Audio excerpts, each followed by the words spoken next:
Kia ora. Today in this talk I will be looking at two paintings by Jacqueline Fahey from the Aigantighe collection. Sisters Communing II from 1990, which is oil and collage on board, 1070 by 1070 millimeters, purchased for the gallery by the Friends of the Aigantighe in 1990. And Christine in the Pantry, 1972-1973, oil on board, 1010 by 693 millimeters, purchased by the gallery in 1978. Very helpful to understanding Fahey's life is that she's written two very readable memoirs, Something for the Birds, published in 2006, and Before I Forget, published in 2012. She was born here in Timaru in 1929 to an Irish Catholic family. Her mother was a prominent figure in her life, a professional pianist who had attended the Melbourne Conservatory of Music. Her grandmother had taught at a Dominican convent. Both instilled in her a love of the arts and a strong sense of independence. When Fahey was 8, Markwheel, the family home that lent its name to the suburb, burned to the ground. Fahey and her sisters were sent to boarding school at Teshmakers near Oamaru. After school, she studied at the University of Canterbury School of Fine Arts, graduating with a Diploma of Fine Arts in 1952. The previous year, Fahey had moved to Wellington. 5 years later, she married the psychiatrist Fraser MacDonald. They met at a party in her flat and would go on to have 3 daughters together. Sadly, MacDonald died in 1994, but his influence may help explain Fahey's interest in depicting the psychological state of people through gesture, symbolism, and what is known as the pathetic fallacy, where the surroundings in a scene seem to embody the subject's emotional state.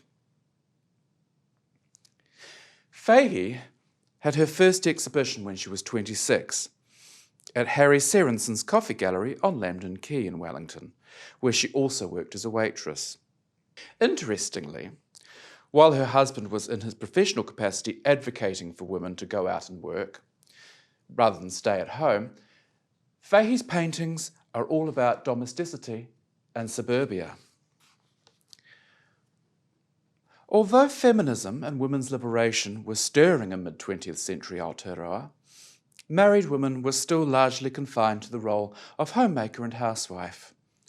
The art world was heavily male-dominated and very patriarchal. Women's art of the time tended to reflect that in subject matter, domesticity, the home, children, but Fahey's take on it was analytical, forensic even.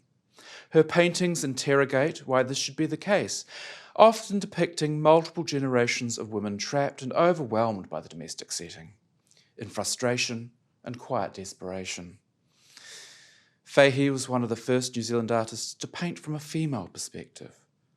She has said, "Art should come from what an artist knows about life, and if what a woman knows is not what a man knows, then her art is going to have to be different." She has also said, if in the arts the belief that what is right, normal, and the proper way of seeing things is male, upper class, and Pākehā, all other ways of seeing things are as difficult to comprehend as a new language.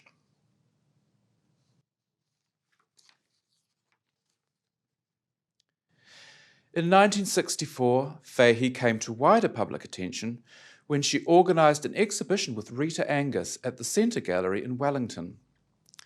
Radical for its time, it took a gender-balanced curatorial approach, including an equal number of male and female artists.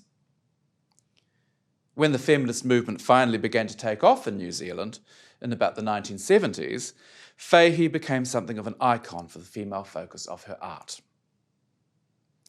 In 1980, she travelled to New York on a QE2 Arts Council grant to study painting, to, in her words, find out what circumstances helped women artists to survive in a male-dominated profession in New York. She lived at the fabled Chelsea Hotel, the heart of New York Bohemia, and made connections with American women artists and art collectives. In many ways, Fahey is a quintessentially 80s figure, a combination of feminist values, old-class structures, and the glamour of a rapidly advancing local art market. Through the 1980s and 90s, Fahey taught painting at the University of Auckland's Elam School of Fine Arts, one of the first female appointments as a fine arts lecturer, I think. She was made an officer of the New Zealand Order of Merit for services to art in the 1997 New Year's Honours List, and in 2013 was given the New Zealand Arts Foundation Icon Award. Christine in the Pantry was purchased by the gallery in 1978 using the Civic Jones Trust Fund with assistance from the QE2 Arts Council. The subject of the painting, Christine Massey, was around 18 when this was painted. The setting is Fahey's Auckland kitchen. Christine's parents were apparently displeased she decided to dress like a hippie for the portrait. But Fahey sets up an important visual relationship with the colourful patterned dress and the pantry clutter. As is often the case with Fahey's paintings, the details are familiar and tend to fix them in time. The blue and white striped Cornishware crockery in particular. Christine seems to merge with the almost flower-like patchwork oven cloth. Any pretense of academic idealism or modernist purity is shattered by the inclusion of the rubbish bin and open drawer. Fahey has to distort the perspective to reveal their contents. The composition of the painting is divided down the middle by the doorway so that Christine almost seems to be shyly hiding behind it. It is painted in single-point perspective so that all the lines of sight converge in the red heart of the oven cloths, which is also roughly coincident with Christine's heart. With Fahey's Catholic background in mind, perhaps there is an allusion to the iconography of the Immaculate Heart of Mary.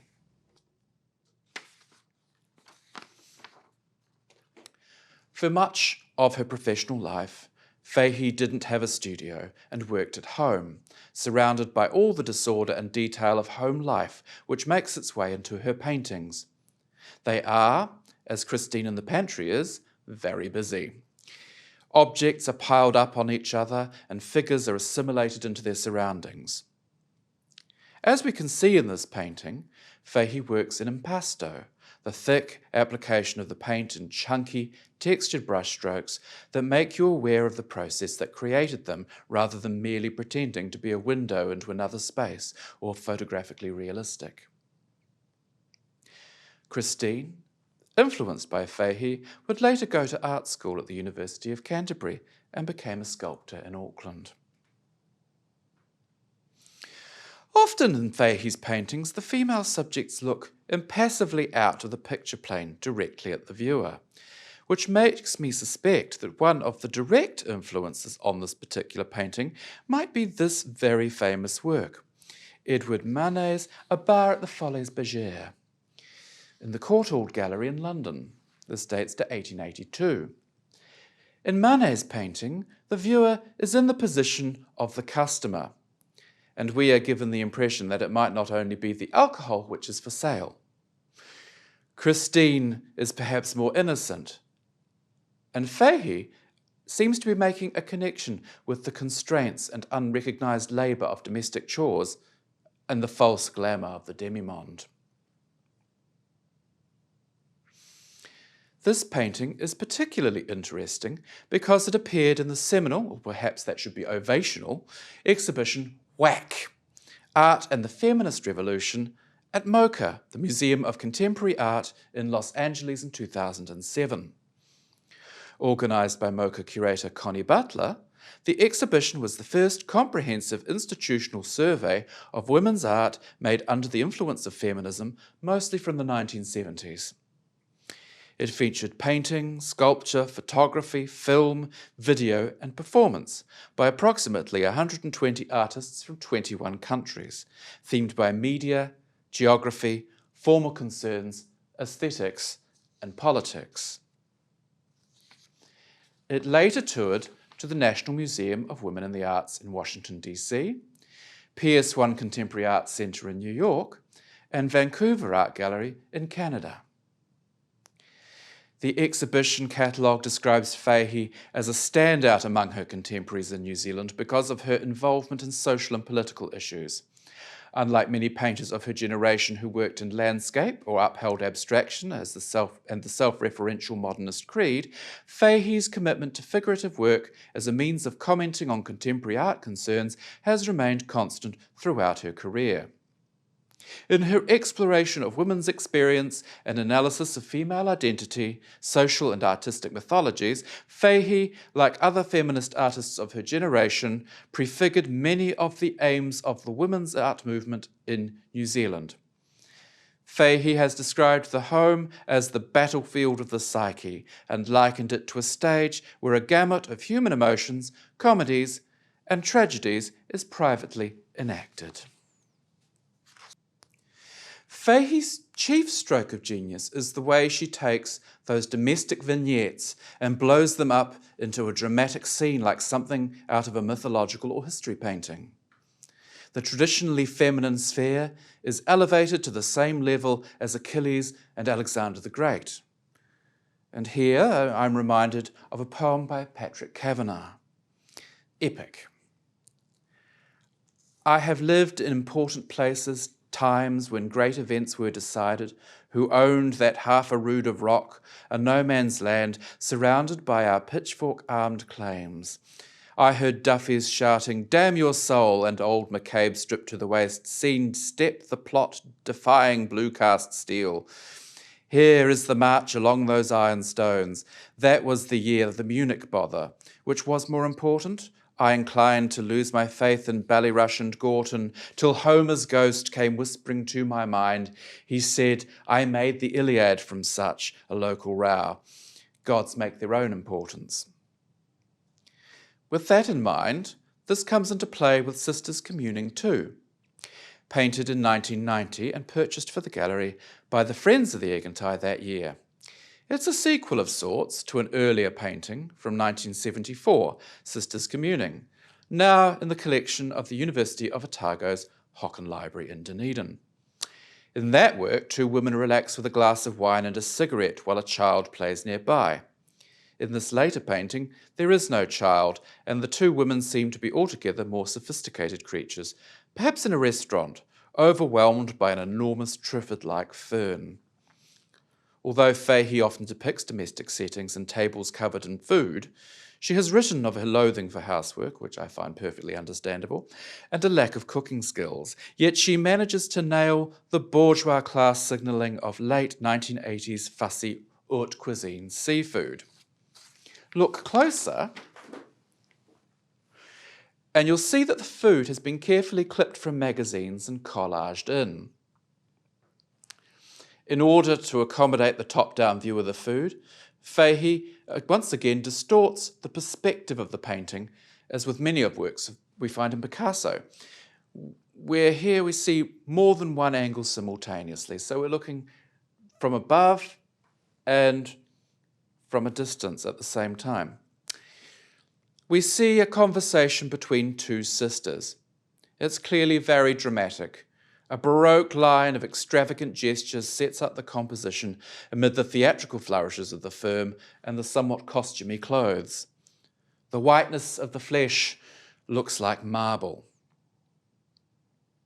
In particular, one might think of the 16th century Italian mannerist Bronzino and his paintings with their sinuous gestures, elaborate hands, and porcelain whiteness. We might also think of Michelangelo's creation of Adam, a gesture that is both animating and consoling.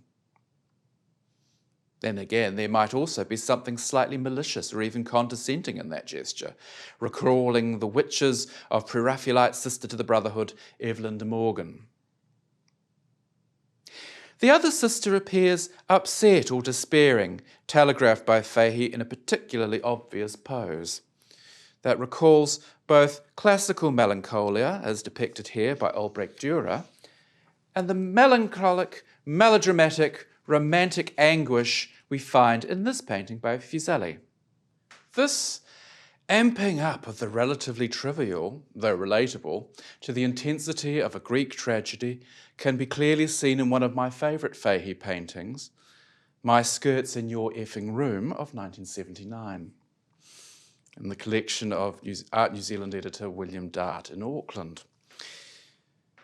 Note on the table is the letter from the QE2 Arts Council confirming Fahey's travel grant to go to New York, a copy of Buller's Birds of New Zealand, and a copy of Anne Sutherland and Linda Nocklin's famous Women Artists 1550 to 1950.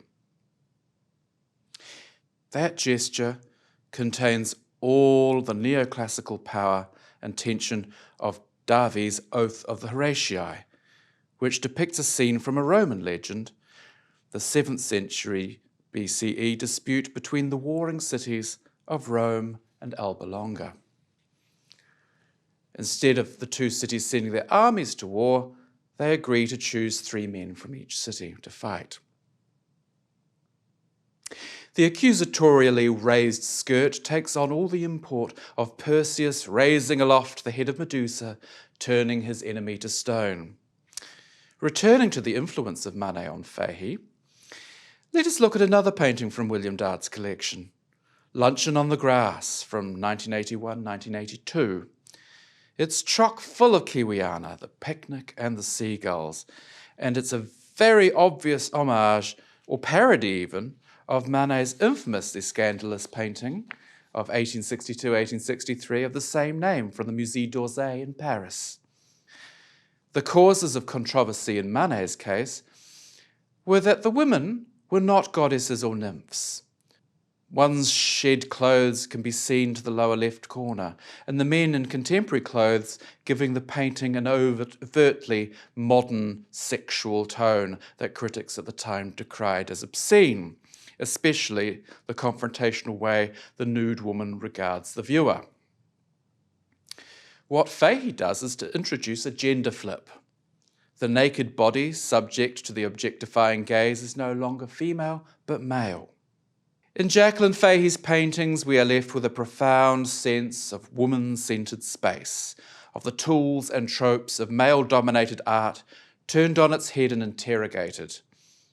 Traditionally figurative, and yet utterly unconventional, Fahey is truly an extraordinary artist. Thank you.